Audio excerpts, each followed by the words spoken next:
Oasis. I've had enough of him.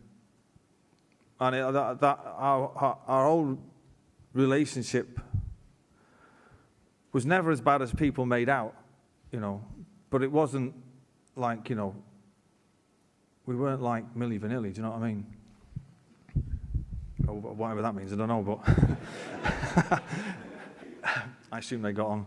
But it kind of all started to unravel, if I'm being honest, when he started his clothing label. And he demanded that in the Oasis tour program that he be allowed to advertise it, which I was against, because I didn't think that it was right for him to be flogging his gear to our fans. And there was a massive row about that. And it kind of went back and forward for a bit, as I remember it. And in the end, I said, all right, well, if you want to advertise in the program, how much? And he couldn't get his head around that. And I was like, well, if, you know, Electrolux kettles, you know, want to advertise kettles in the tour program, they pay us money, right? So how much are you going to pay me? And he hit the roof. And it slowly went downhill from there. And the night in Paris, it was, you know, he didn't turn up for the V Festival gig because he had an hangover. You know, he claimed he had laryngitis, but whatever, you know. And there was a lot of bad press around that. And in his own head, he thinks that I'm some kind of fucking puppet master who controls the media in England. So we get to Paris, and he starts saying, and he's reeling off journalists' names, and some of you are in this room. And there's all manner of people I'd never met, you know, you fucking tell Johnny Borrell's moustache I want to kick his fucking head in. And they're just like, what? I don't know what you're going on about. Hey, I'm Elvis Costello. And he's just like, well, he's fucking off his head. And it kind of went a bit, it was a bit like that. You know, and it was quite violent. At that point, there hadn't been any physical violence, but it was kind of, you know, it's a bit like WWE wrestling, and he was like the Macho Man Randy Savage, do you know what I mean? There was a lot of, oh yeah, and all that gear going on, and it's like, fucking hell, you know. And I'll never forget, there's all this kind of toing and froing going on, and I'm looking at Andy, who's sat there, constantly counting how many shoes he's got on, not saying a word, and I'm like, fucking hell, you know what I mean? And he didn't say anything. And Liam kind of just there, well, fuck you, and fuck you, and fuck you, and all that again. And he kind of storms out of the dressing room. But on the way out, and I'm glad it never ended like this, on the way out, he picked up a plum. And he threw it across the dressing room, and it smashed against the wall. Now, part of me wishes it kind of did end like that, because that would have been a fucking great headline, you know. Plum throws plum and finishes fucking Oasis, do you know what I mean? And so then he kind of leaves, he goes out the dressing room. And for whatever reason, he went to his own dressing room and he came back with a guitar and started wielding it like an axe, and I'm not fucking kidding. And I make light of it because it's kind of, you know, it's kind of what I do. But it was just it's a real unnecessary violent act, and he's swinging this guitar around, and he kind of, you know, he nearly took my face off with it, you know. And it ended up on the floor, you know, and I put it out of its misery, you know. And then I said, you know, well, look, there was people who were in the band not saying anything, kind of looking the other way. It wasn't even a big dressing room, do you know what I mean? We were all involved in it, and nobody was saying anything. So I was like, you know what? I'm fucking out of here, you know. And at that point, the tour manager came in and just went, 5 minutes. And I kind of walked out, and I got to apologise to Chaz Smash from Madness here, because as I was walking out, he kind of came up and went, all right, mate. And I might have told him to fuck off. And if you're watching this, which you're probably not, or listening to, I'm really sorry about that, but it was kind of a stressful afternoon. And I kind of got in the car, and I sat there for 5 minutes, and I just said, fuck it, that's it, I can't do it anymore, you know. And I regret it, really, because we only had 2 gigs left. if I had my time again, I'd have gone back and done the gigs. That gig would have been dreadful because he was out of his mind, you know. I'd have done that gig and I'd have done the next gig and we'd have all gone away and we could have probably discussed it, what we were going to do. We may never have split up. We may just have taken a hiatus and we could have all gone and done our other thing. But Liam always said he would bring down Armageddon in the end. That's the way he kind of likes things to be, you know. And there you go. And it's a shame because I was comfortable in that band. I'd perfected that role of that guy who just stood on the right and played the lead guitar and done backing vocals and sang the odd acoustic. I fucking mastered that. It took me 18 years. 18 years it took me to fucking get that right. And I was brilliant at it. And if anybody came to the last tour, you'll know, I mean, I was fucking great. But at the end of the day, he's obviously not, he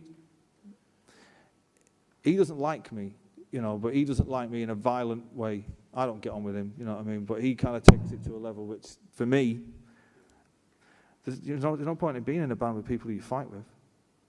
What's the point? You know, just go on and do bigger tours and make more fucking money, you know, and then just always be arguing about shit, you know, it's just nonsense. So I kind of did everybody a favour, you know, and I left and I spoke to Gem since and Chris Sharrock. I haven't seen the other two. And there we go, and here we are.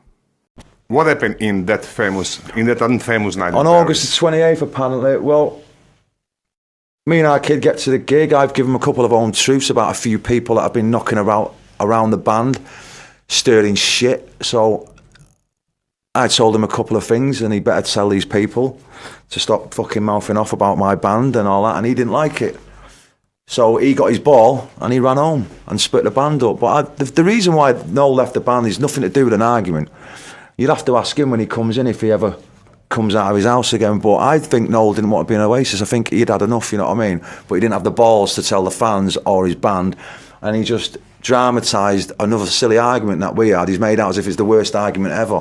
I've had bigger arguments with my toenails, you know what I mean? So I just think it was an excuse for him to up sticks, you know what I mean? I don't think he wanted to be in Oasis anymore. That's about it, you know what I mean, really. I think he wants to go and do his own thing, which is fine. But you should have the balls and you shouldn't go around lying saying that I intimidated him, his girlfriend, or I intimidated his children. You know what I mean? I don't intimidate women, and I'd never intimidate a child. And as for his friends, he hasn't got any, so I don't know what he's fucking on about. You know what I mean?